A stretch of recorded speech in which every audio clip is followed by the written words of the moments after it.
full tummy now. We got more strength.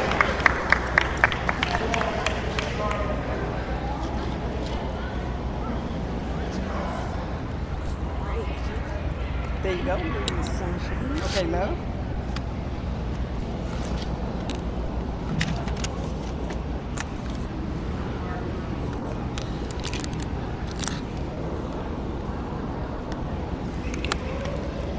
Good evening, each and every one.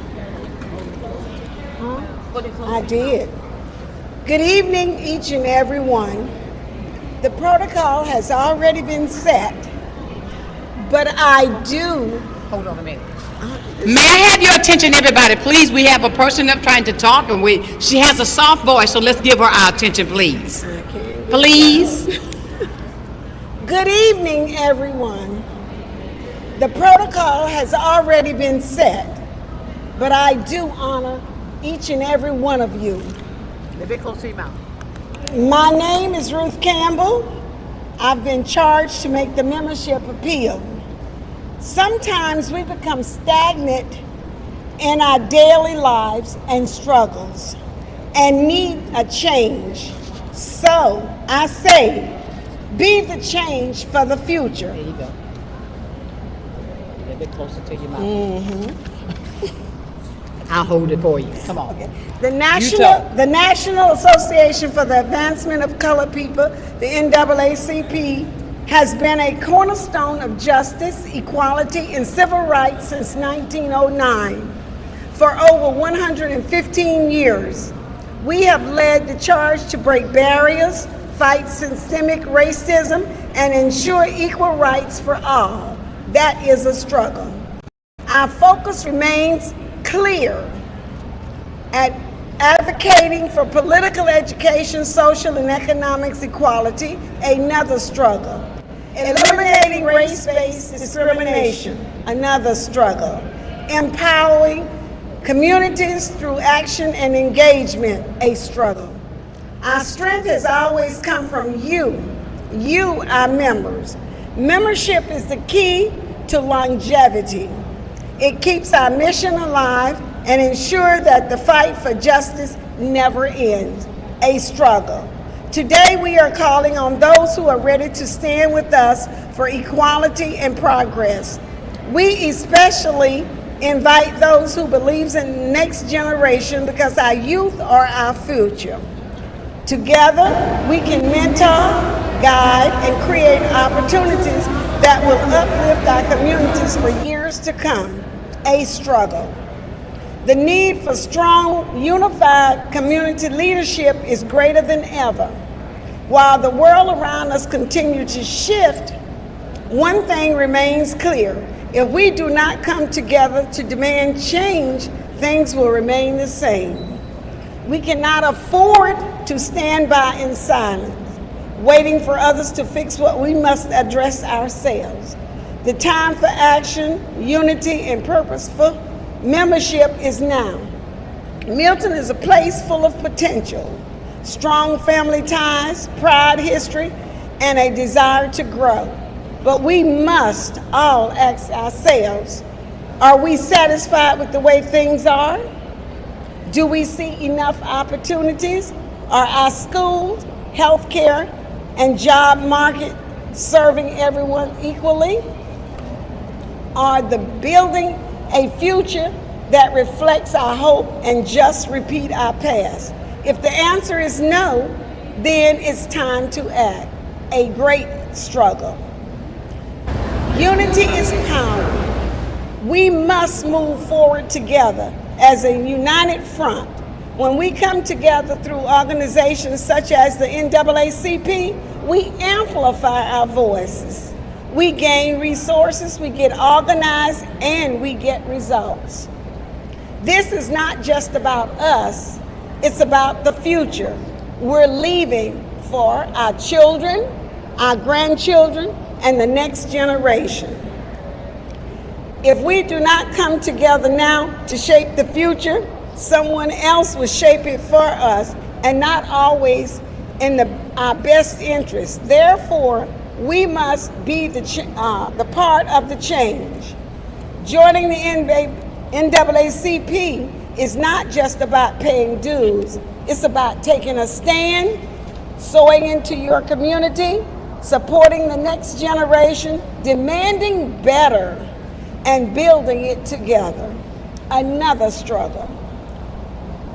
By joining the NAACP, you gain a voice in local decision making, legal and civic advocacy, a connected, empowered community. You become part of the powerful movements that's rooted in shared values, justice, equality, and opportunity for all. Become a member of the NAACP and stand with others in Milton and our country who wants to see change, not just talk about it. Stand for and stand in the struggle. We have a table at the entrance for registration to become a member.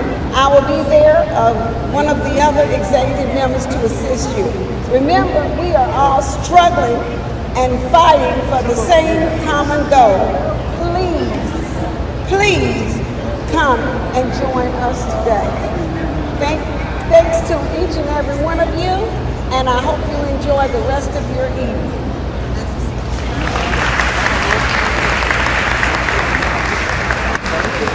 Let's give it up again. Remember, she's going to be at the table over here, so all of the members, if you'd like to get someone to be a member of NAACP, she's ready to get it done. Take it forward tonight. As we move forward by the program, we have the introduction of our speaker, Ms. Tai Chi.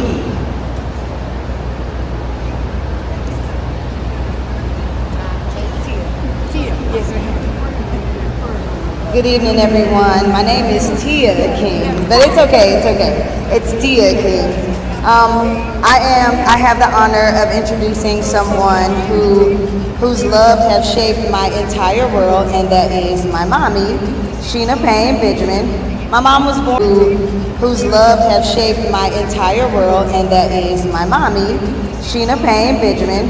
My mom was born in Norfolk, Virginia, and she was later moved to Pensacola, Florida, where she proudly graduated from Escambia County Public Schools, which is where I graduated from as well. At just 14, my mom gave her life to Christ at Fellowship Prayer Temple in Pensacola, Florida, under the mentorship of Pastor Eddie Mae Lane and my grandmother.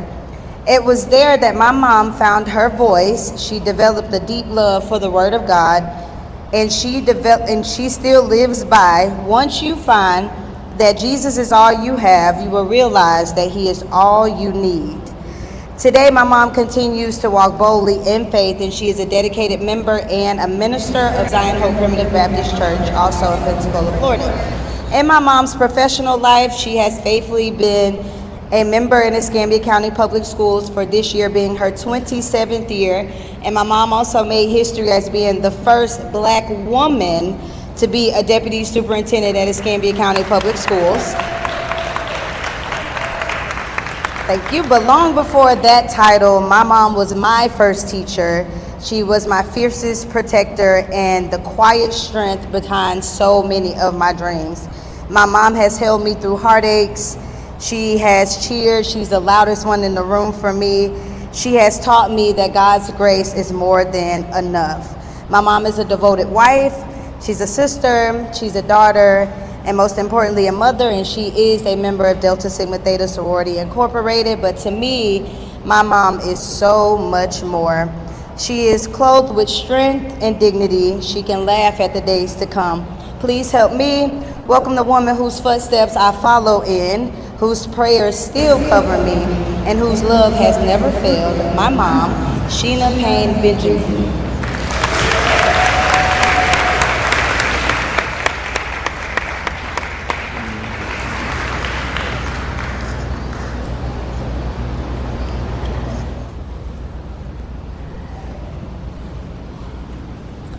Good evening.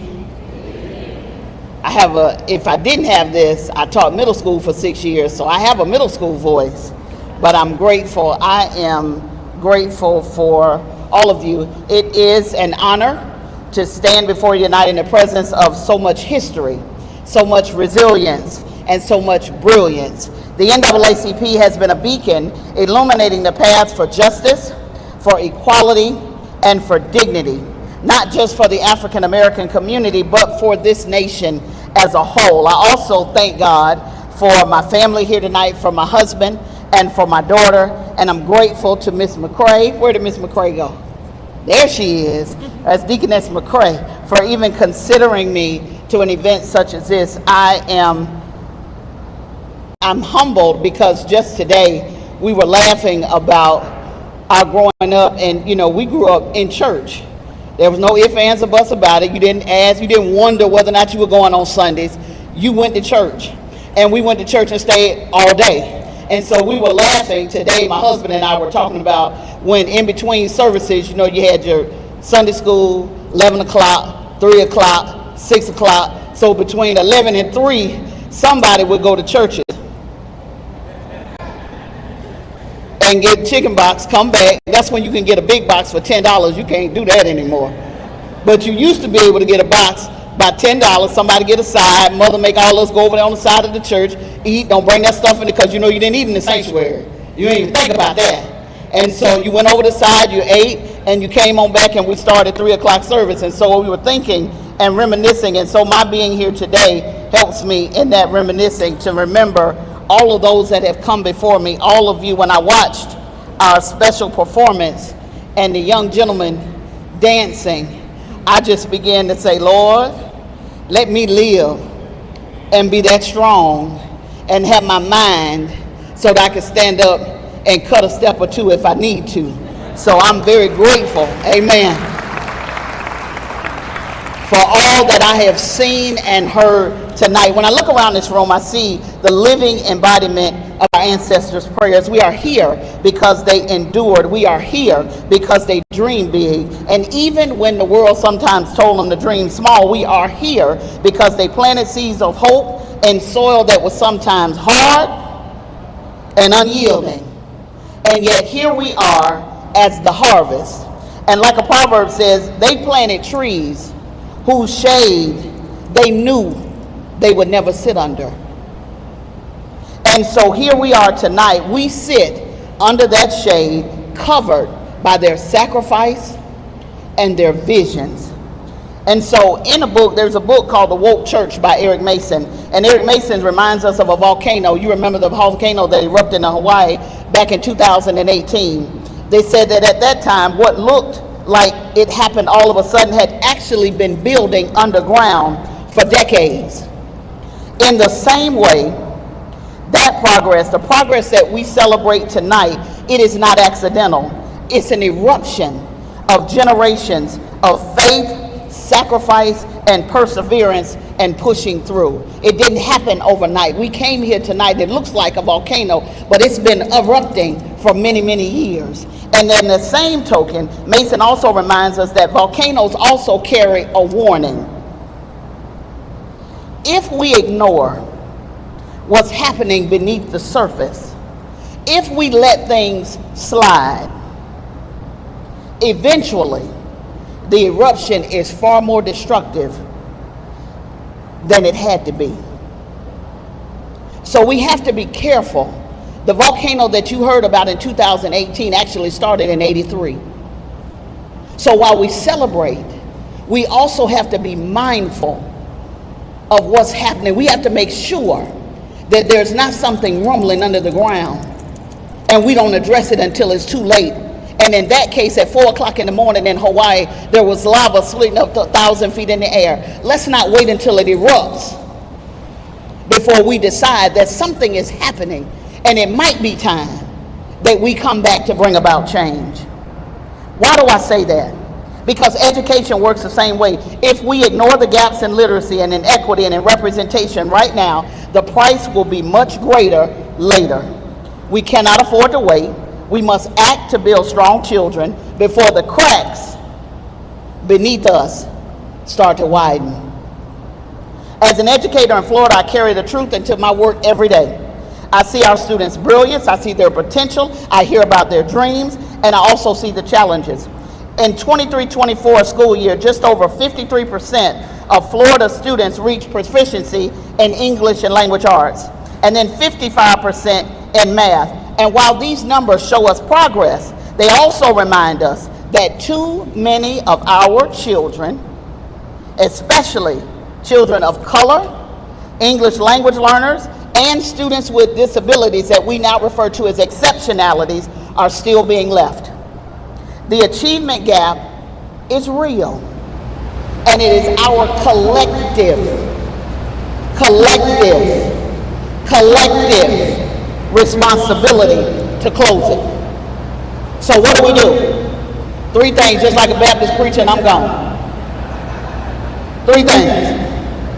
First, we start with literacy. If our children can read, they can learn anything. A book will take you places that your feet may never go.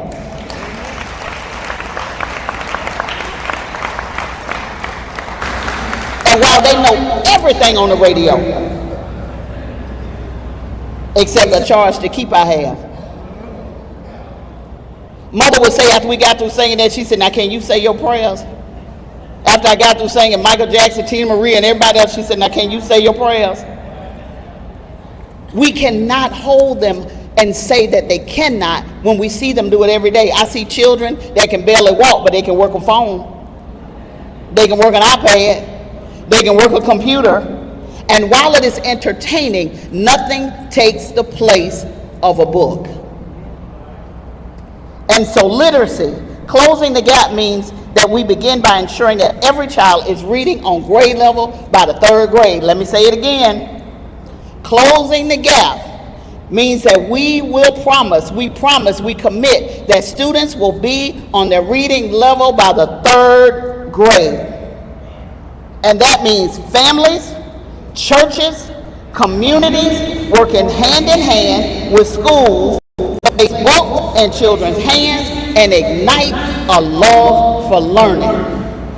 I know that's true. I know it's true because the Bible says, study to show thyself approved under God, a workman that needeth not be ashamed, rightly dividing the word of truth. Here's what I know, being an old math teacher. You can't divide what hasn't been multiplied. So the first thing is we start with literacy. The second thing is we pursue equity in resources. Equity doesn't mean giving everybody the same thing. It means giving each child what they need in order to thrive. That looks like access to tutoring. It looks like enrichment, coursework and programs. It looks like advanced programs and coursework. If the student can do it, let them try.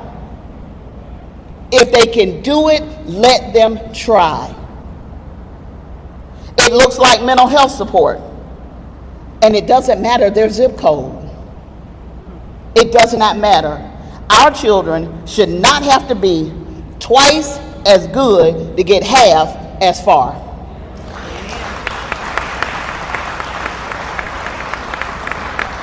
But it is our responsibility. It's our responsibility. So we have literacy, we have equity and resources, and I know they're cute and they're handsome, but they need to read. I know they're cute and they're handsome, but they need to be at school every day, on time, all day.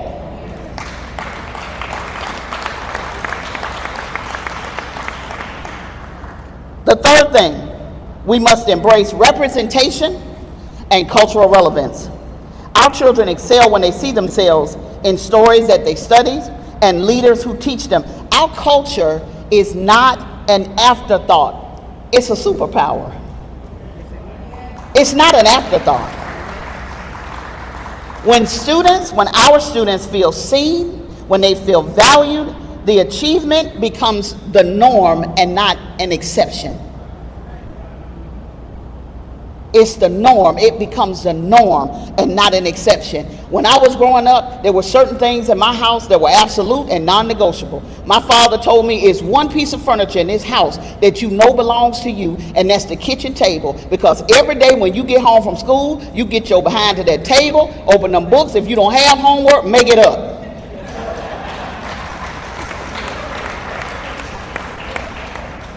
And so even today, when I work, I go to the kitchen table. It's not because I don't have a space to work, and children need routines. They need routines. They need routines. And it's not like my dad. He didn't ask me. He didn't ask my opinion. When he wanted it, he gave it to me. When my mother wanted it, she gave it to me. Some things ought to be absolute and non-negotiable. And in education, a good sound education foundation is not negotiable.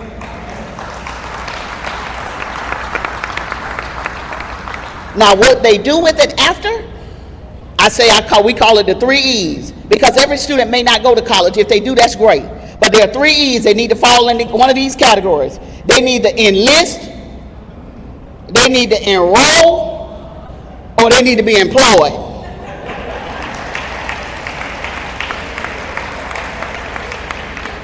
One of the 3 E's. So this isn't a moment of despair. What are our 3 things? Literacy, equity and resources, representation and cultural relevance. This isn't a moment of despair. It's a call to action. Our heritage has always been a source of strength, from spiritual sung in the fields to innovation of black inventors, from wisdom of our elders to the creative energy of our youth. Wisdom, like my grandmother used to say, stop feeding them all that red meat, is gonna make them thick-headed. And what she meant by that was, you don't need all of that, because you need to be able to learn. And so there are things that help us to understand that this for us is the call to action. We have always built greatness from limited resources, and that same resilience, that same creativity, that same unity can help us lift our students higher today. Listen, our heritage is not just about where we've been. It's about where we're going. The same resilience that carried us through centuries of struggle still lives in us today. It's in our work ethic. It's in the way we lift as we climb. And it's in the way we keep showing up for one another. This is not the time for I got yours, I got mine, you get yours. This is not the time to separate. This is the time to come together.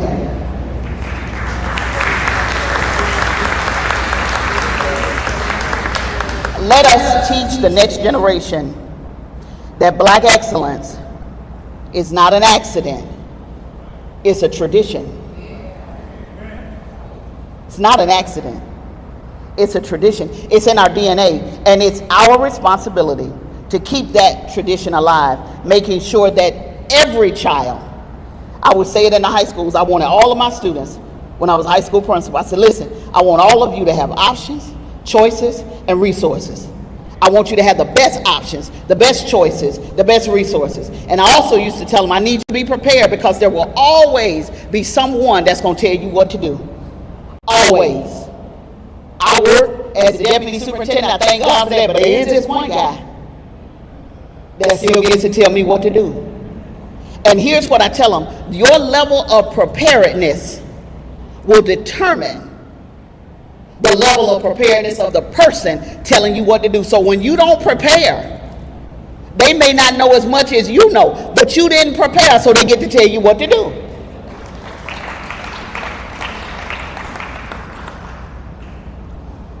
And so as we leave this place tonight, I want us to remember one of my absolute favorite quotes comes from Frederick Douglass. And Frederick Douglass says, it's easier to build strong children than to repair broken men. It's easier, you know it is, to build strong children than to repair broken men. And you build them through literacy, you build them through resources, you build them by letting them see you, not just when something goes wrong. Most times it's too late. And we all know that just a little bit of prevention is better than a cure. So when we leave here tonight, let us work to rededicate ourselves to the sacred work of building strong children, because in doing so, we build a strong future.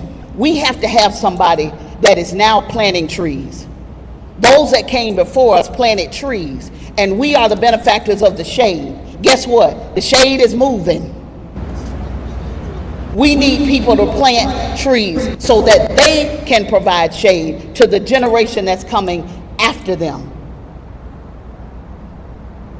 I want you to know that the only way this can be done, my grandmother would say, now you can keep sitting on your seat or do nothing if you want to, but the only way this can be done is by the grace of God. We have to do it. It's really only two things. We have to pray like it depends on God, but then we have to work like it depends on us.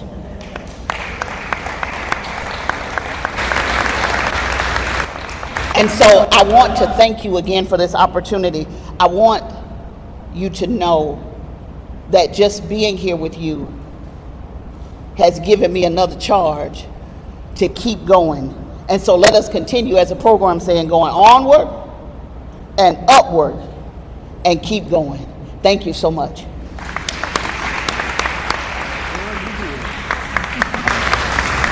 Come on, everybody, let's stand on our feet. Give her a great big round of applause for such a powerful message.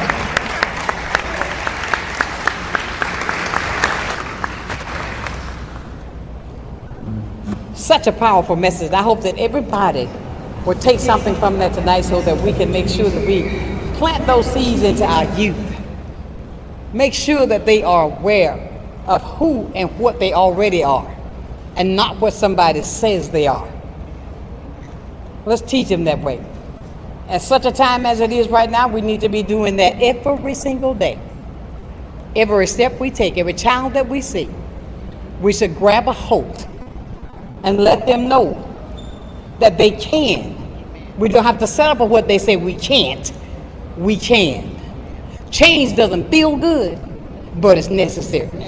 It's necessary. As we continue by program, we got our spoken word presentation. Miss Sheena Payne Benjamin. Sheena. Oh, you're not spoken word. No, I've got to go past that, Sheena. Look, I told you got it so embedded in me, I'm ready to get you up here again. She was saying so many things that were so powerful that I think sometimes we forget what we need to be doing for our children. We see the children every day, and we need to grab a hold to them. And don't say, I got mine, and that's yours. Reach out there, all of us. As we go on now, we got our NAACP scholarship, Dr. Lester, and Mr. Marsh.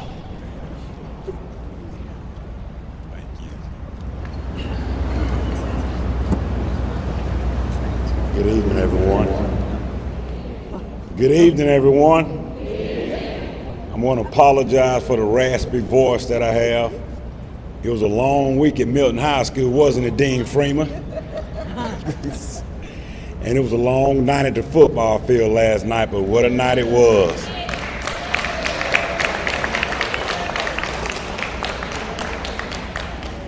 We have two scholarship recipients, and I'm going to go one at a time. The first thing I'd like to do, though, is to thank two key members of the Education Committee in helping choose these recipients. First, Ms. Carol Smith. Ms. Carol Smith, throw your hand in there. They need to know who you are. Come on now. And Ms. Sandra Morris. These two ladies did an outstanding job of choosing these two recipients. I'm very grateful for the work that they did. The first recipient is Ms. Kamaya Green. Ms. Kamaya Green was a member of the class board from a sophomore through a senior year. She's a member of the African American Culture Club, a member of the Latin Honor Society, Fellowship of Christian Athletes. She was the girls basketball manager for several years. She graduated with a 3.7 GPA and is presently attending Tallahassee State College with plans of becoming a nurse. I've just happened to personally have known Kamaya because as my PE teaching days at Eastman Elementary, Kamaya was one of my students. Ever since she was second or third grade that I first met her, she's had a sweet spirit about her, a very kind little girl who's grown into a very kind and wonderful young lady. She is at Tallahassee State College right now, but her mother here, Miss Kamisha Simmons, is here to receive what we have to give her. Her recipient will receive a $1,000 scholarship for the NAACP. Miss Simmons, please come forward.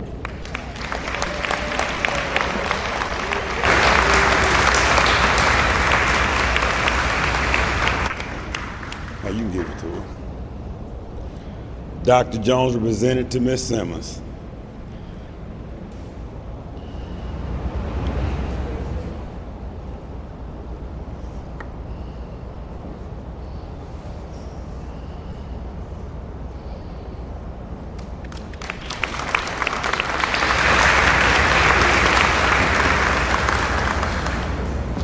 The next recipient is Mr. Bryson Brown. Mr. Bryson Brown volunteered at Rosa Elementary all 4 years of high school. He was a member of the football program, the weightlifting team, the African American club member. He was a 2024 state champion in his weight class of 129. I think he came in second, third another year. Every year he's weightlifted, he's been very, very successful. He's presently an official member of Team USA. He's twice won national competitions. You just never know. A few years go by, this young man might be at the Olympics one day. I'm telling you, he's a positive young man, a strong young man. Last year, he was voted outstanding male athlete for the class of 2025. He went to school last week at the University of Louisiana at Shreveport, but his father here to receive what we have to give them. Mr. Derek Freeman, please come forward, sir.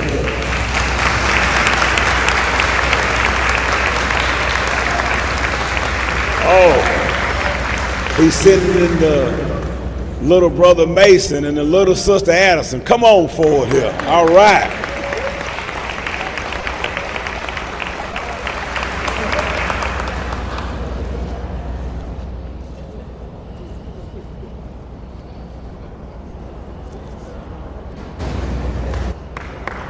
All right.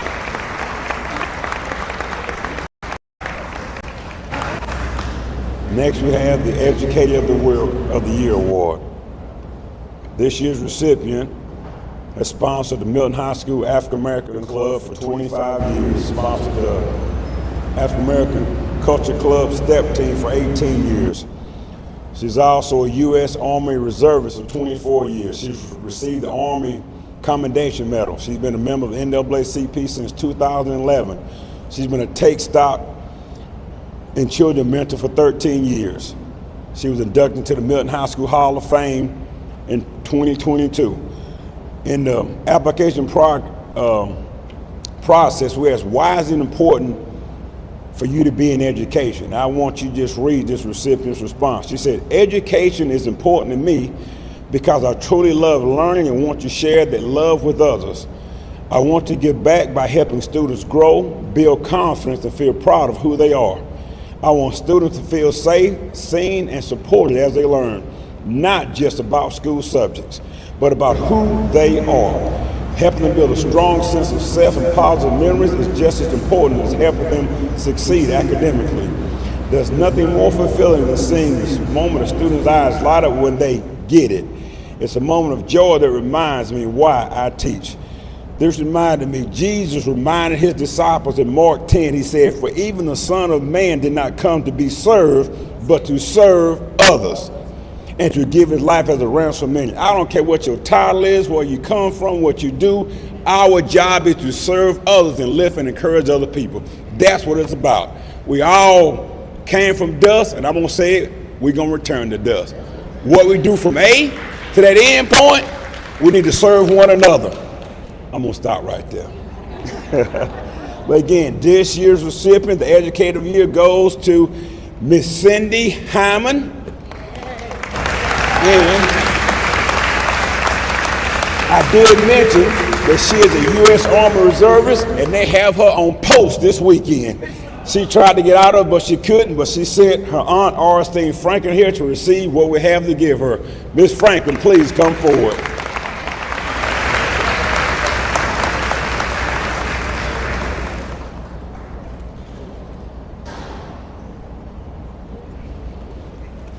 Get I got that.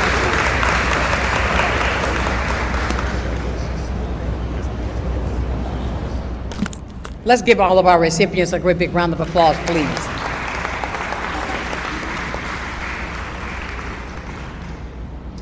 And as we move on by the program, we have the Black National Anthem sung by Elder Chaz Robinson.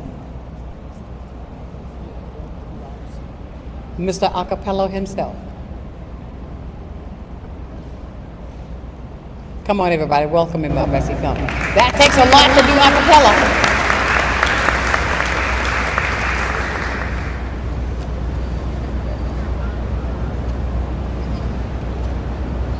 Not supposed to, don't do it. You don't need it? Yeah, man, you don't need it. I'm gonna need it. Go to the screen.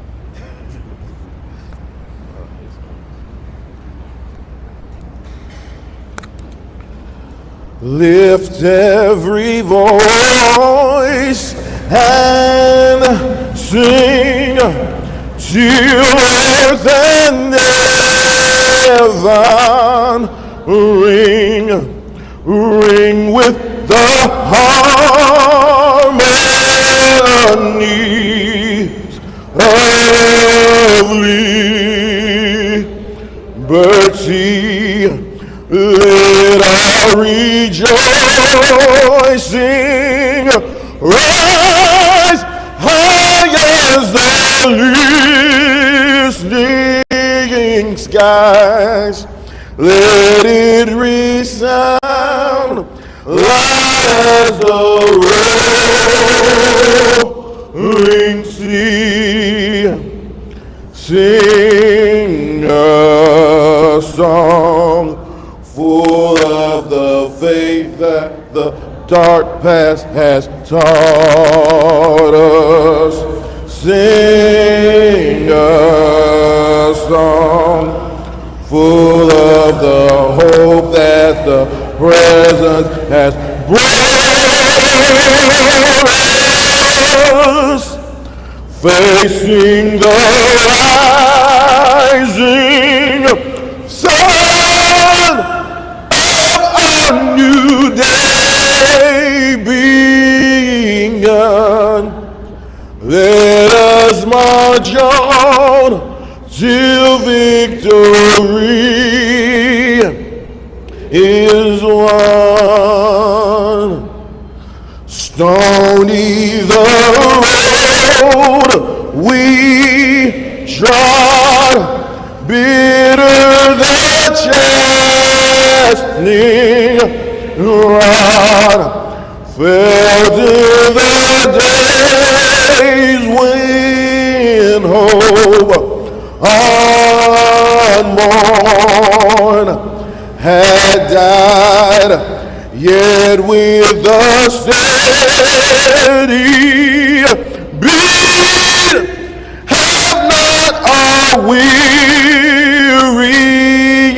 feet come to the place for which our people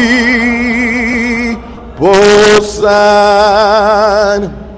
We have come over a way that with tears has been watered.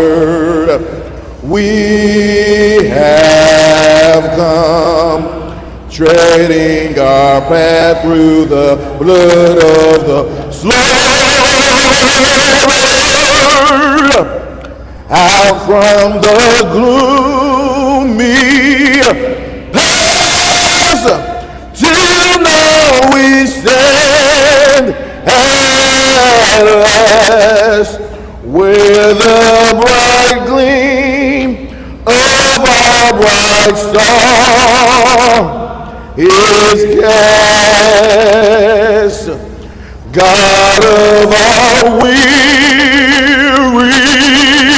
years, God of our silent tears, Thou who hast brought us thus far the way. Thou who hast by thy mind led us into their light. Keep us forever in the path we pray. Lest our feet stray from the places, our God, where we meet thee. Lest our hearts, drunk with the wine of the world, we forget thee. Shadowed beneath thy hand, may we forever stand true to our God, true to our native land.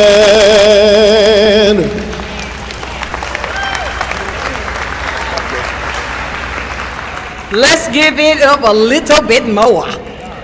That was absolutely marvelous. Absolutely marvelous. Are we going to go for another saxophone?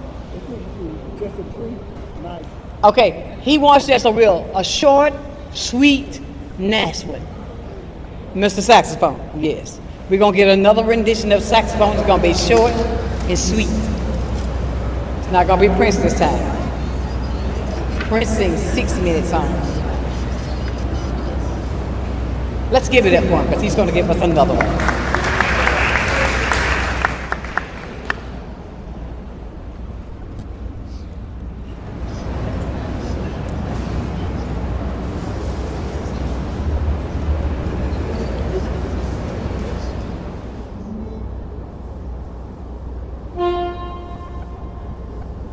Self-taught, I may say. Self-taught. Self-taught.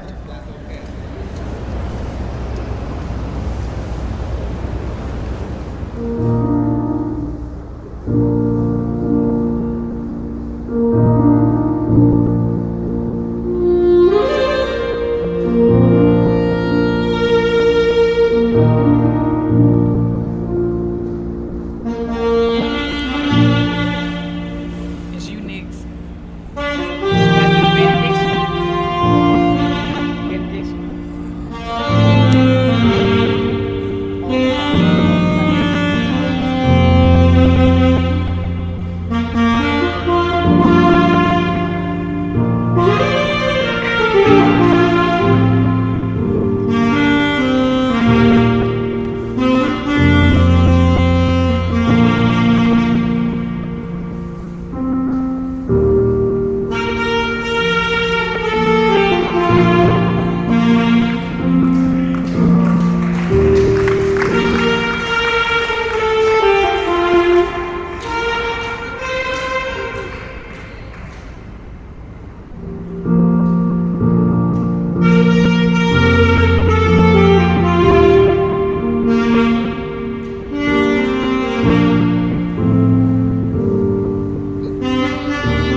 Thank you, Mr. Kerr. Really appreciate that. And before we do thank yous, you heard the membership appeal coming from Ms. Ruth Campbell. You know, when you look back to 1909, you know, and our speaker talked about collectively, and she did this number, meaning all of us in here have a responsibility for our children. We also have a responsibility to ensure that every one of us and those that are not in this room also have equal opportunity for the rights this country offers us. It doesn't matter red, blue, white, black, whatever. At the first really organizing meeting for the NAACP, I think there was only 3 African Americans at that meeting out of about 60-some people. The rest was white or Jewish, if you want to, white, Jewish, or whatever. So the appeal for membership is for all people, because we all have a responsibility for equal rights. Now, I emphasize this because, you know, the annual adult membership has been $30 for years, for ages. Come January 1, 2026, it's going to $50. So if you're thinking about becoming a member, and I hope you are, it is good if you do it now, before 1 January, because this way you still pay the $30.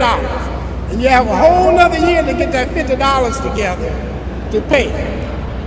We also have what we call a life membership. There are several levels, but the typical one, Silver Life, is $750. Come 1 January, it goes to $1,000. Now, the interesting thing with this membership, you only have to pay $75 a year for 10 years in order to complete your payment. So if you start your payment on this membership prior to 1 January, you can still pay the $75, the $750. Okay, so we encourage you to do that, because membership in the organization is what counts. It is what makes the branch what it is. So if you think the branch is not active, if you think the branch is not visible, then you have to ask yourself, am I part of the branch? Because if you're a part of the branch, then it's visible. So I encourage you to see Ms. Campbell before you leave. The other thing I want to mention is, if you look at most of us, almost most of us in this room here, we've been here for a while, right? And what our hope is that when we leave here, there are going to be some people coming behind us that can pick up the Gatling, so to speak, and still run with it. And so the branch has set for a goal for itself to establish a youth council.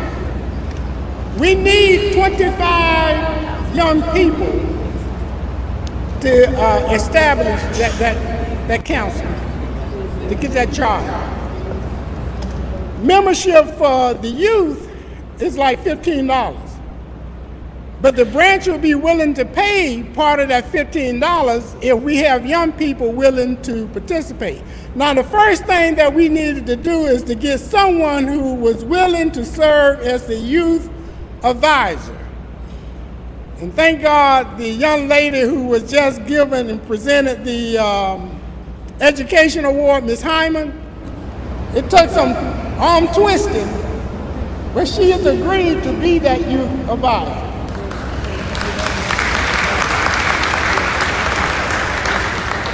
And so we're going to be looking for young people, right, to become part of what we're going to be calling the Youth Council. So if you have children, if you have grandchildren, if you have great-grandchildren, anywhere from the age, I'm going to say, of 10 to 21, we want them to become part of the Youth Council. And so you'll probably be getting calls.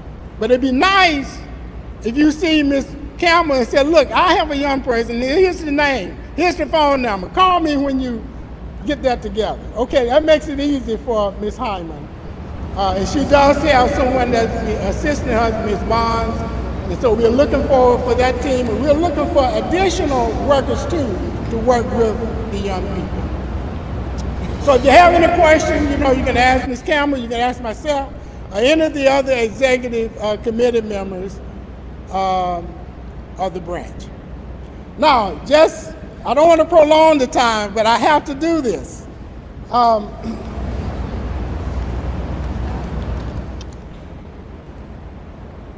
You know, to make something like this happen, this event, and for the branch to raise funds, it takes more than the money you pay for the ticket to come here. It takes sponsors.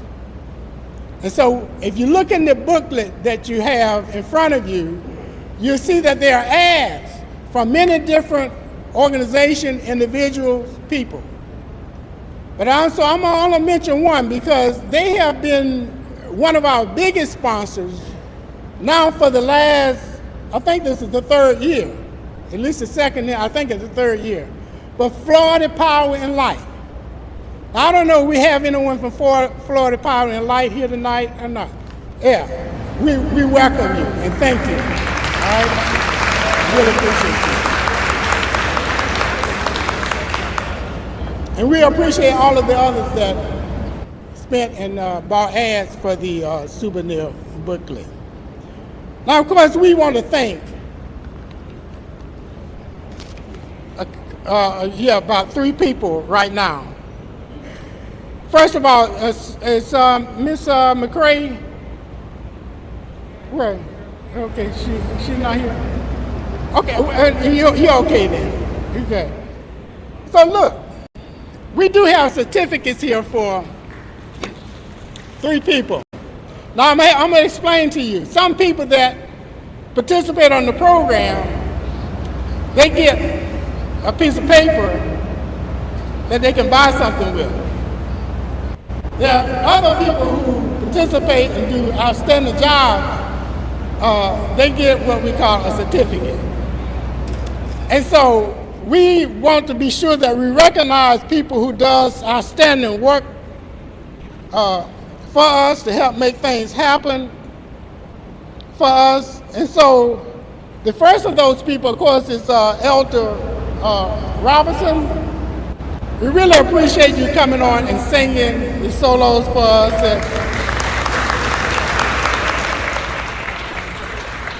Yeah, it shows your dedication, your participation in the branch. And if you're not a member, I hope you will become a member. All right, God bless you, man. You bet. Huh? You want a picture? Yeah, she want a picture. yeah, right. Same here, right?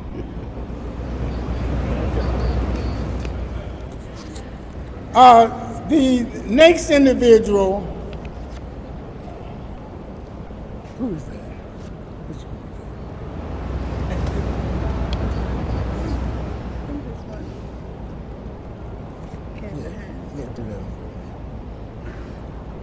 You know, I know for the second or third, maybe more than that, Ms. Hines has been doing the photography for us. And so we at least want her to know that we are saying more than just thank you, but we want to give you something, come on up here, to show you that we really appreciate your efforts. Yeah, thank you. Really appreciate it. See, you see that? See, she's taking the picture, so we couldn't take a picture, right? Because now, you know, Miss Moore, our MC for tonight, you know, sitting there talking with her, I see why they call her Sunshine. Yeah, she brings sunshine even in the dark, right? You know, Ms. Moore, we really appreciate you. And we really appreciate the work you've done this evening. And we pray that this is not the last time we engage in that. So we really thank you.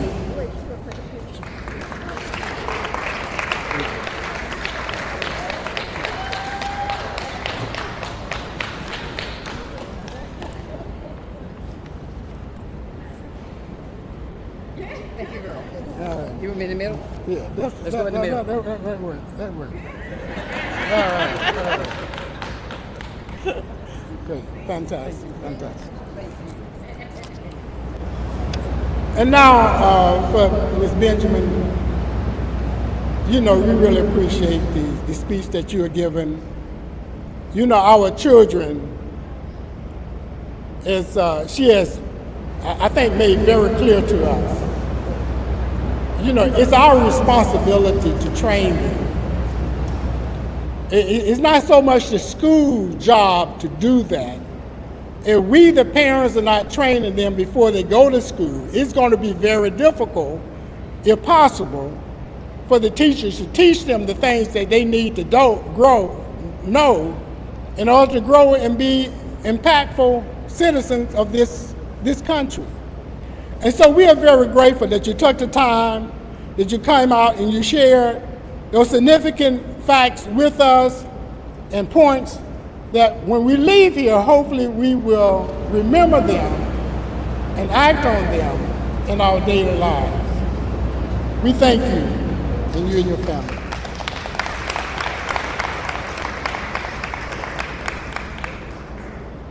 And so I would be remiss if I didn't mention, of course, to make an event like this happen, we have a planning committee. You know, Ms. McCrae is the chair of that, my wife, Jean Jones, and a number of Ms. Macy, a number of other people worked very hard to make something like this happen. And we said thank you to all of them for making this possible. And so one last thank you. Mr. Watson, who is back here with the camera.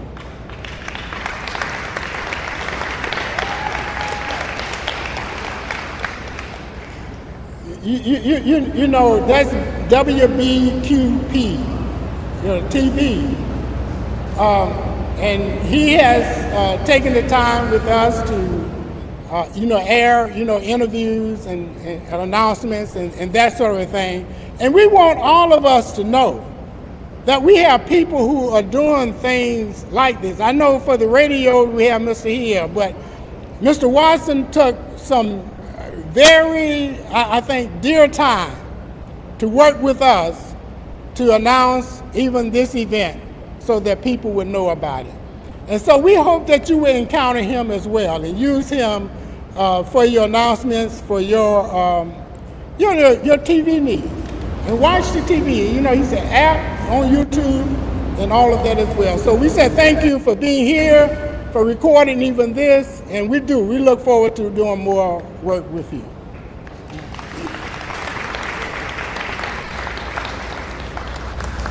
Okay, so I hope I have not missed anything. So I'm just going to say again, thank you for coming tonight. Thank you for taking the time to be a part of this, because just your presence tonight is an encouragement to us. And what could be even more encouragement if you stop by and see Ms. Campbell on your way out. Ms. Hines also is taking pictures, so if we say take advantage of that so on your way out as well. So again, thank you, thank you, thank you, and you are dismissed. Thanks.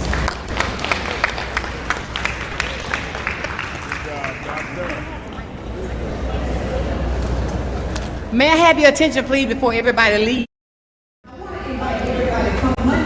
Please, at 9 o'clock, we are going to do a tribute to Reverend H.K. Matthews, his family, his daughter, Commissioner Lumen May. We're going to be on Channel 6 at 9 o'clock Monday morning. Please tune in as we remember the late, the great Reverend H.K. Matthews.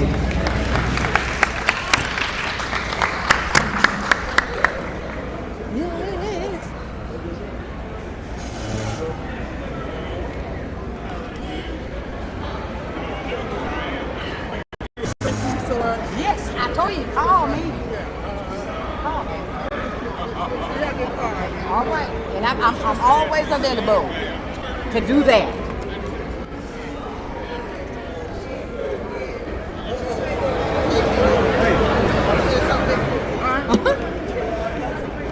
Oh, the declaration?